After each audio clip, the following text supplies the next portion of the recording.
Hello, everyone. Welcome back to another episode of Breaking the Lens of Bias. My name is Kat Killian.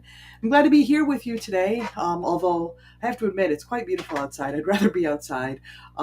Maybe next time I'll set up outside and do this from outside rather than the studio. But anyway, I digress. Today I'm going to take a little bit of a different tack. We've talked for many weeks about different biases and how they appear and ways to look at our own biases and change our thinking about things, or at least the way we approach things. If maybe we don't change the results of our thinking, but at least we've examined it and we know how to do that to a certain extent right now. And so you've done that. What do you do when you want to share your ideas, your opinions, your viewpoints with another person, especially someone who you may know disagrees with you?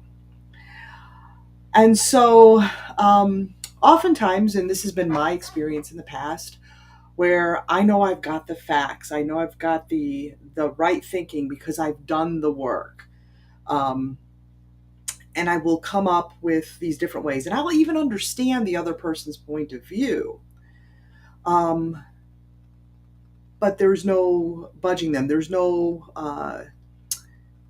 getting the other person to see your point of view, and that's probably the first step that we have to take a step to overcome in order to have that sharing of opinion and of viewpoint. Maybe that's a better way of putting it, concerning certain issues, especially in our society, which is very complex issues. And oftentimes we've talked about this before, come up with easy solutions. So what I would like to say is the first step is you have to realize that you really can't change somebody else's mind if their mind is closed. By breaking your own biases, you're opening your mind, you're opening your thought process to be open to understanding different opinions, different points of view, different ways of looking at the world, different experiences, because each of us are individuals and we all have our own experiences. And so that colors the way that we think and the point of view that we have. So, recognizing that is going to be the first step.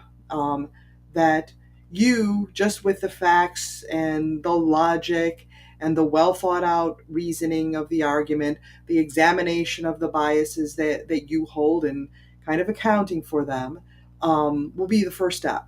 It's not a debate where someone wins and loses, it's about connection. And so that brings me to the next point is how can you connect with someone? How can you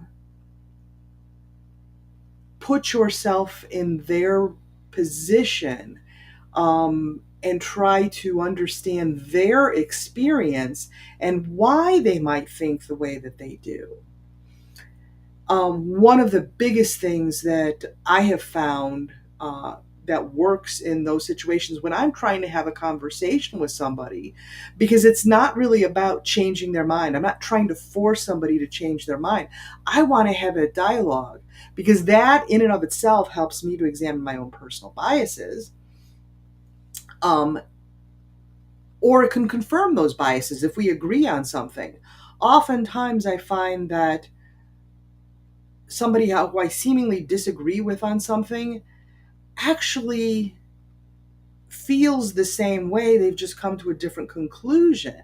And so by asking the questions, well, how did you arrive at that? What was the compelling thought process that brought you there? And obviously I'm making it very simple because each situation is different, each person is different, their receptivity is different.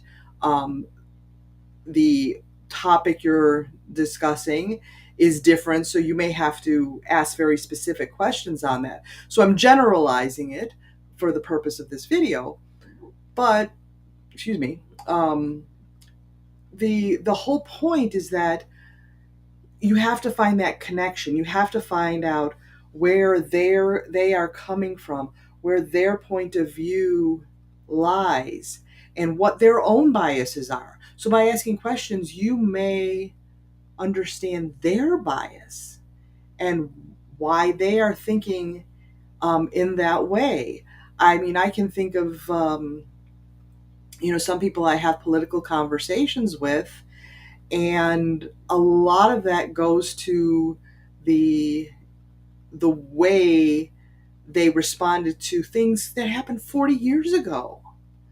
And so they've come up with this worldview based on some of the way that the things the world changed 40 plus years ago. Um, and so their point of view is rooted in that.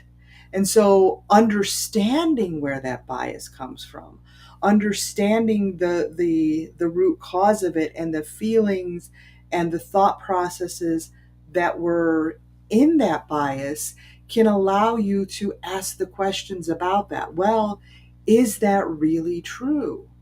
Do you know of a situation where that wasn't true? What is your data to uh, to support that viewpoint?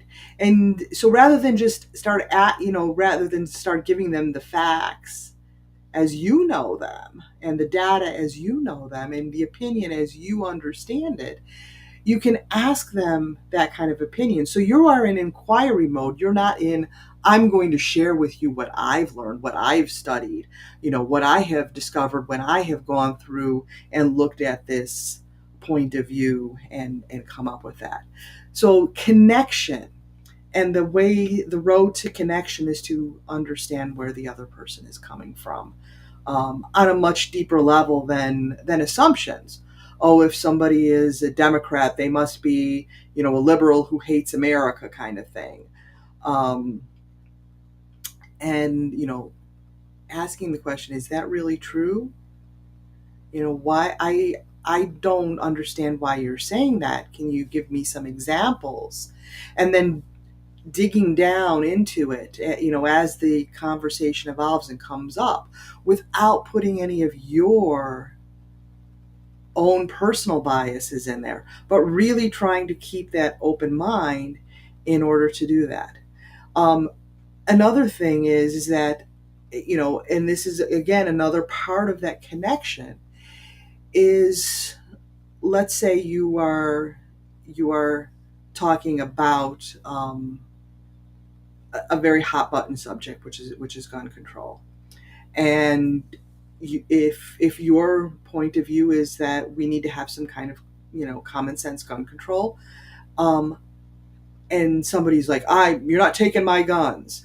How can you shift that conversation? How can you get them to that point of where they can have a conversation about their opinion on that? Why you're digging down and saying you can't take my guns?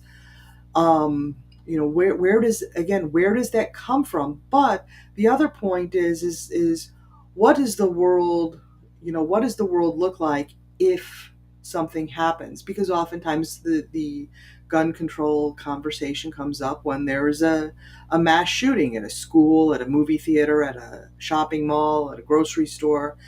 And how do you react to that? And then ask those questions as if their own life or the life of their children or their loved ones depends upon that. And kind of ask them, is this really true? What they're saying. And it might be, I have my own opinion on it. And again, it's not the point here. I'd like to think I have a kind of a nuanced opinion about it, but it's not either or. And that's the kind of thing when people are in that either or mentality, is to ask those kinds of questions to get them thinking. You may not change their mind in the moment. And again, that's not the point necessarily, because it's not a debate where you win or lose. It's about relationship. And so, I want to understand why, if you have grade school children, that you would think, there's no need for gun restrictions. There's no need for that. If you claim that, well, teachers should have guns in the classroom, how do you then you drill down on it. Ask the questions. Okay, I could see how that might be a thing, but how do we fund it? How do we make sure that people are trained? What do you do if people have differing opinions? Does that mean they can't be teachers? I mean, so on and so forth. You kind of can go down and drill down, because these things are nuanced. There are so many layers of things. There is no simple answer. And so by asking questions, both in trying to understand the person's point of view, but then also bringing up the points, well, that sounds good, but how do you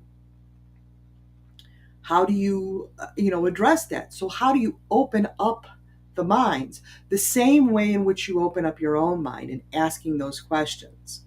Well, arming teachers sounds like a good idea. That could prevent them, because they could in that moment prevent a shooter from that. But what is all involved in that? And is that practical? Or are there, and then that opens the question is, oh, well, maybe it's not so practical. And maybe it is. I haven't studied it enough to know. But let's say we went through and we drilled down on it and, no, that's really not practical. Well, then what can we do to make sure your kids in the classroom are safe? And that's what sparks the conversation. That's what sparks the looking at that initial bias, you ain't taking my guns, to maybe we do need some kind of common sense gun control. And I don't have the answer. I have my opinion, which I think you can probably guess a little bit where I'm leaning. But again, it's asking the questions. And the other thing is, then you also have to have receptivity.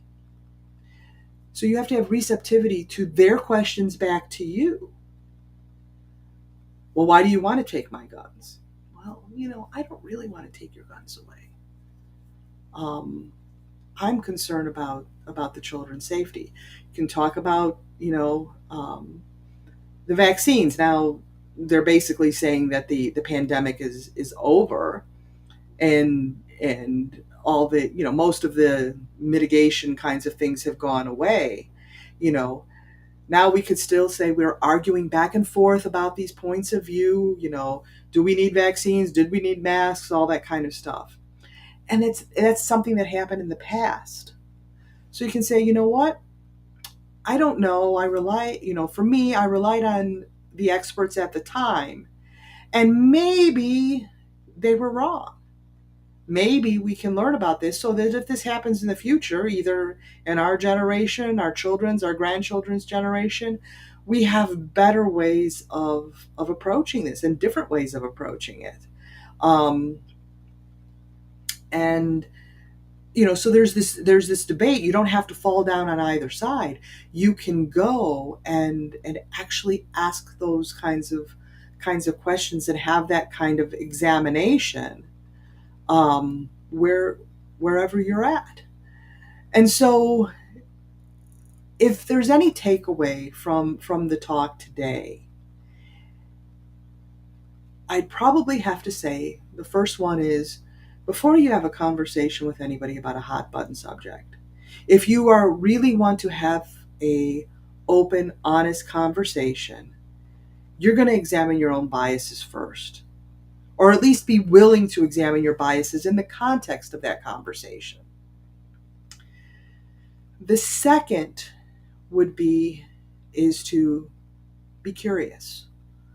Uh, it's one of my favorite phrases. A very dear friend has taught that to me, and I see the importance of that. Be curious. Be curious about your own ideas. Be curious about your own emotional reactions, but also be curious about where the other person's thought process is, what their reactions are, what their biases are. And then connect. Connect together and come to an understanding, or agree to come to an understanding. Because if somebody absolutely has no open mind at all, and is not willing to discuss, not willing to answer questions, not willing to examine, I personally have to ask myself, what is the point in talking to them? I could just get caught in the weeds. And I'm not talking about the dandelion weeds. I'm talking about the nettles, where they're saying stinging things and I'm saying stinging things back. And that does no good for any of us. If you're willing to say, okay, if you're open, I'm open to have this discussion. I really want to understand your point of view. And I'm hoping you have enough respect for me as a person, as an individual, that you'll have enough respect for my opinion and my point of view, and have the willingness to open and change your mind. So that's what I can leave you with today, and I hope you find that useful. And perhaps next week we'll get back to some other bias that we see happening in the world, and get back to that. But I thought that was a really important point of view about that connection. So thank you for tuning in or watching on replay. As always, I put out the call. If anybody's interested on joining me on the show, you're more than welcome, and we can talk about an issue and use some of the tools that we've been discussing here on how to work through that issue.